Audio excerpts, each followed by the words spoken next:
Good morning. This is Debbie Silverberg from the Rockland Arts Festival, and I'm here with Tara McCarton, the author of The Wish. Good morning, Tara. Good morning. Thank you for having me. You're very welcome. This is part of the author's interview series that we're doing. And so, can you tell us a little bit about yourself? Sure. So I am the mom of two little girls. One is 12 and 10. And when my first daughter, Audrey, who's 12 now, she was born with a very ultra rare genetic disorder called a Cas gene mutation. And probably when about Vivian was 3, she's my younger daughter, there was an app and Santa was asking questions on what she wants for Christmas. And we didn't tell her to say this, and she just said, I want Audrey to talk. And I was like, oh my goodness, I have to do something with this. And I work in banking. I'm not an author. And I don't know, I was so inspired, and I just started writing down notes, and I incorporated things in our life and put it together in a book. And the girl who has autism that lives in my neighborhood, she drew all the pictures. So it was just, I mean, an amazing experience. And I'm so grateful that, that it happened. That's wonderful. It sounds really, really wonderful. So, besides writing this book, do you write a blog? I did. I started a blog when she was first diagnosed because I remember, I mean, I guess everybody handles grief a little bit differently and news of that sort. So when we were first told that they said Audrey would never walk, talk, or be a ballerina. And I was like, what does that mean? She was my first child. I went home, the doctor sent me her diagnosis, which was microcephaly at the time, on a post-it note. And I went home and I Googled it, and I was like, oh, and everything I saw, this was before the Zika virus came out, where it was more in the news. And I was just devastated. It took me about a month to process it. And I said, you know what? I said, I have to put something positive into this world, because I don't want any mom or anybody to feel the way that I felt when I read all the horrible things that were out there. And I don't know, I look at the glass half full, and I'm very much an optimist. And doctor said, like I said, she would never walk, talk, or be a ballerina. And she runs all around. She surfs. She rides horses. She's just, oh my God, amazing, and inspires so many people. So I started to write a blog. So it's on my website, audreymccarton.com, which I need to update, but it's on the website. And yeah, and I started this whole, I guess, positive movement. That's wonderful. That's really, Thank really you. wonderful. Um, do you, so besides riding horses, what else is Audrey doing? Well, she loves to surf. She loves to swim. She loves being near the water. And she doesn't speak yet, but she does communicate via an iPad. So we're still working on that. But you spend 5 minutes with her, and you'll know exactly what she wants. She is, excited by television shows and lights and roller coasters and anything adventurous. But when I tell you that she literally makes everybody smile, like just around her, she just has this light presence around her that just makes everybody smile and want to be a better person and just be kind. And she's had our babysitters, for example, that have worked with us for the past couple of years. Were all going to be in different fields, like in finance and I don't know, accounting, like all these different fields. And then they spent some time with my family, and all of them, every single one of them, are going into special education or PT or OT or something. So she's changing people's lives, and she doesn't even realize it. And it's, oh my God, it makes my heart full. That's wonderful. Can you tell us a little bit about the book, The Wish? Sure. So like I said, Vivian, who's my youngest daughter's wish for Christmas was for Audrey to talk, and I had to do something. And I immediately had this, I guess I Googled like how to write a fairy tale.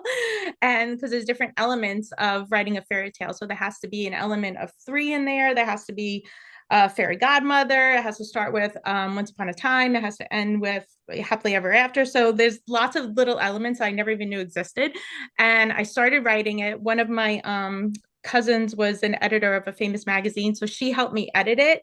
And then, like I said, I have a young woman who's part of our community here, has autism, and she drew all the pictures. So, but the funny part is, we went to her, she's 22, she has autism, and we went to her birthday party. It was a puppy birthday party. And it was me, Audrey, and Vivian. And I see these pictures of fairies all over a wall. And I was like, oh, I was like, those are the pictures that are in my head. I was just like, will you? I asked her and her mom, I said, would you mind being the author? I mean, being the illustrator for my book? And she was like, well, am I going to be famous? I was like, of course you're going to be famous.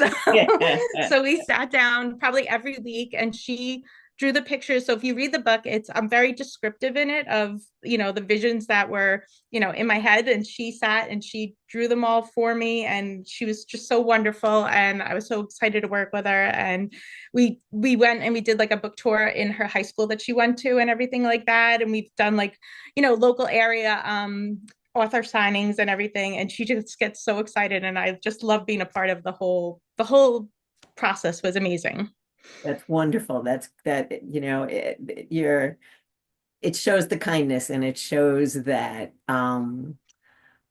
people that are, everybody's different, and that they need to be treated with inclusion. Your book Absolutely. seems to absolutely express that, and quite lovely. Oh my goodness. I read a quick little story. I was reading it in school, and this was right before COVID, and it was probably to about 5 or 6 different classes of kindergartners and first graders. And this one little girl was all the way in the back, and it was a big, it was in the gymnasium. So it was this big, huge, hundreds of little kids. And I called on this one little girl in the back and I said, "What was your favorite part of the book?" And she raises her hand and she goes, "Oh, when the one fairy was still friends with the other fairy, even though she didn't talk." And I'm like, "Oh, that's so sweet. That's one of my favorite parts too." But then I look and all the teachers, the principal, everybody's crying. And the girl had select mutism and never spoke in public Wow. before. And I was like, oh, I started to cry. Everybody was crying. It was her Oh, mother reached out to me and was like, I mean, I still get goosebumps when I think about it. And it was one of the most, touching moments, the questions that come out of the kids' mouths when they hear the story. I guess it just really resonates with them because of the pictures too are all drawn in marker. So they're like, "I can be an illustrator too." I'm like, "Of course you can. You could do whatever you put your mind to. Just, you know what I mean? Put the work in and you could do it." And I just love it. So that's one of my favorite little oh. stories. I have tears in my eyes. That's a Aw. great story. And it also tells you the power of books. Yes, yes. Absolutely. Absolutely. Well, can you tell us how you get the book? So you can get the book. It's on Amazon, or you can order it directly from my website. So if you go on audreymccarton.com, there's a link to buy the book on there. And I'm in the process of writing a second one too. So, Ooh. so Anything you I'm very want to excited tell for it. us about that?